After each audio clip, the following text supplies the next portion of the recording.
There can be only one. Here we are, born to be kings.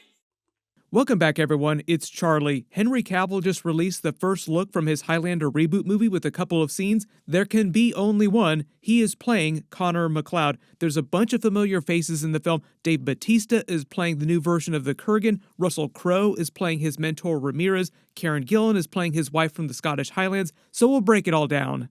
Chad Stahelski from the John Wick movies is directing this, so this should give you an idea for the vibe of the new movie, John Wick Highlander. Everybody grab your swords so we can battle to the death. This also reminds me I should buy some Highlander swords too.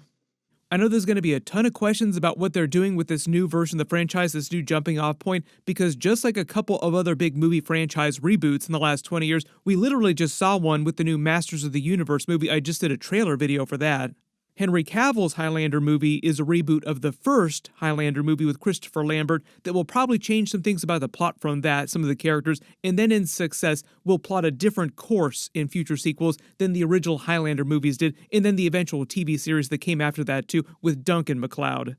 So they won't be copying every single one of the previous Highlander sequel movies or the TV series. There have been many movies in the canon, many TV series, even anime series. Some of it is canon and some of it was not canon to the original series. So obviously this new reboot movie is basically starting from a new point and plotting out a new course after that. But I would not be surprised if Christopher Lambert, for instance, has a cameo in this new movie playing some other character. Like, it would be weird if he doesn't cameo in the movie in some way. So we'll explain what's going on. If you're brand new to the channel, be sure to subscribe to get all the videos. The movie is still supposed to come out in 2027, so we will probably get some footage of it later this year too. Both of the scenes that Henry Cavill released are of his Connor MacLeod at different points in the movie in different types of churches, one in a Buddhist temple and one in a Christian church. The caption that he posted reads, "Happy first look for Highlander. This has been quite a journey for me because they've been trying to get the movie off the ground for a long time, which I'll tell you all about when the time is right, but it's a special moment to be able to share this. I hope you enjoy." Basically, the idea is that it's taken them a long time for them to actually make it to filming, so he's just really happy that they're finally able to show you actual footage. Like, hey, we're actually doing it. Thank you for your support, and thank you for your patience. I promise it will be rewarded. As you can see in both of the scenes, he's wearing his traditional long coat that he wore in the original movie. Henry Cavill's version is a little heavier, like updated from the one that Christopher Lambert wore in the original film. But in both of the scenes, he has his sword. You just can't see it in the way he's standing in the Buddhist temple here, but you can see it when he's in the Christian church. In the original movies, Connor MacLeod had two swords. His original sword was a Scottish longsword called the MacLeod sword. It was never revealed where he got that sword from. Presumably one of his Scottish clan members gave it to him at some point before one of their battles. His second sword is the Ramirez katana, which you can see in the second scene here in the Christian church more clearly. He starts using that after Ramirez is killed by the Kurgan in 1547. We actually know way more about that sword. It was made by the legendary Japanese swordsmith Masamune as a wedding gift to Ramirez when he married Masamune's daughter, Shikiko. Ramirez cherished the sword just as he cherished his wife, remarking that the weapon was one of a kind, like Masamune's daughter, Shikiko. Later in the franchise, during Highlander 3, the sword was shattered by Kane, the immortal sorcerer. But like I said, in success of this first Highlander reboot movie, they're going to be plotting a different course with the sequels after the first film. What's probably going on in the scenes that he posted here, in the original movie, Connor MacLeod confronts the Kurgan inside a Christian church right before their final battle in present day, where he uses the Ramirez katana to kill him and take his power, getting revenge for Kurgan killing Ramirez, using his blade to honor him. And at least at this early point in the franchise, he had not grown weary of the actual game, and he was still pursuing the prize. The prize is mine. Henry Cavill wants his Highlander prizes. Speaking of which, today's sponsor has teamed up with Assassin's Creed for all kinds of free stuff.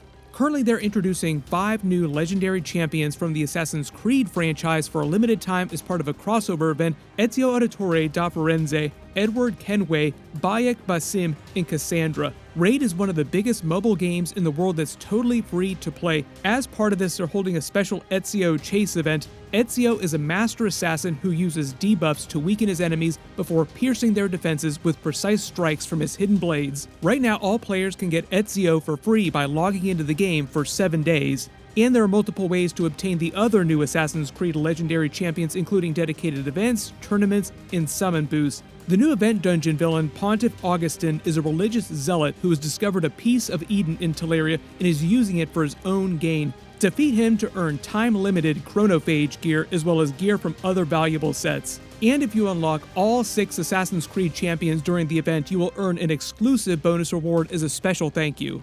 Brand new players can also get one of these free legendary heroes by downloading the game using my link. You can scan the QR code here in the video using one of the promo codes in the first 48 hours. You can choose between an Ultimate Death Knight, Alice the Wanderer, Tahanarok, or Sun Wukong. You can also use the promo codes EPIRE and PP500 to get a bunch of rewards. I'll put them on screen here. There are a lot of them.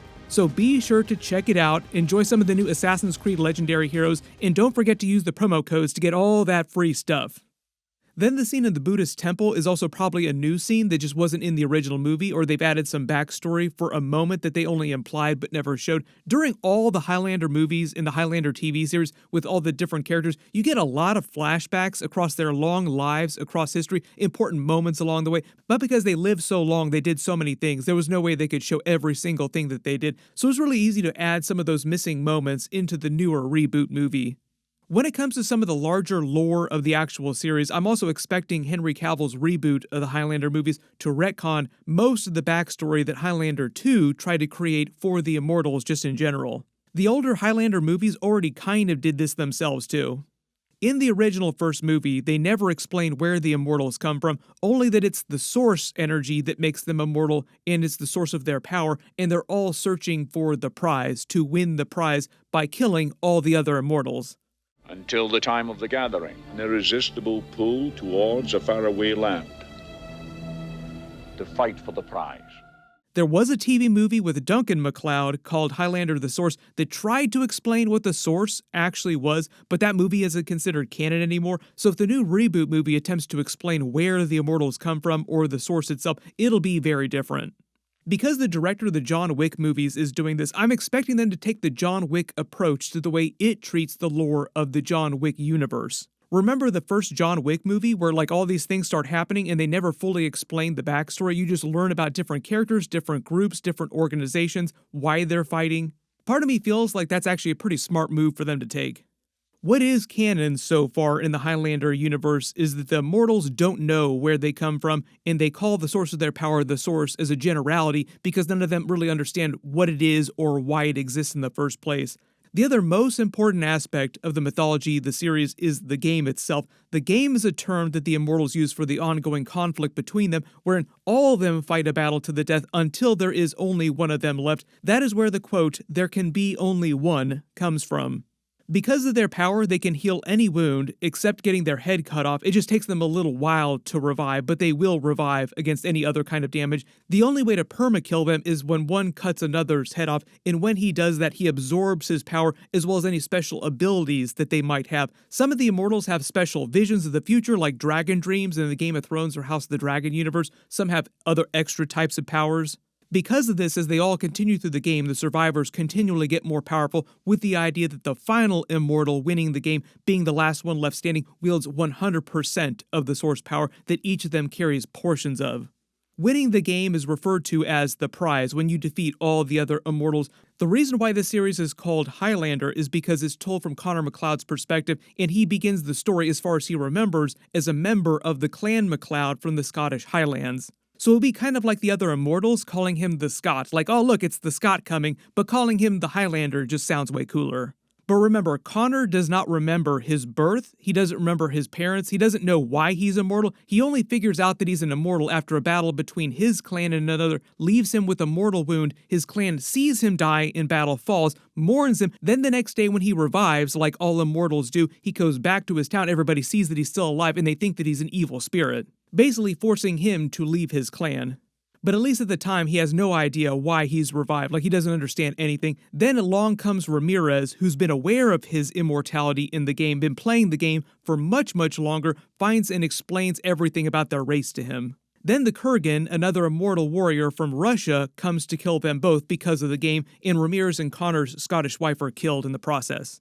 Dave Bautista is playing the Kurgan this time, so imagine Dave Bautista versus Henry Cavill, Giga Chad versus Giga Chad.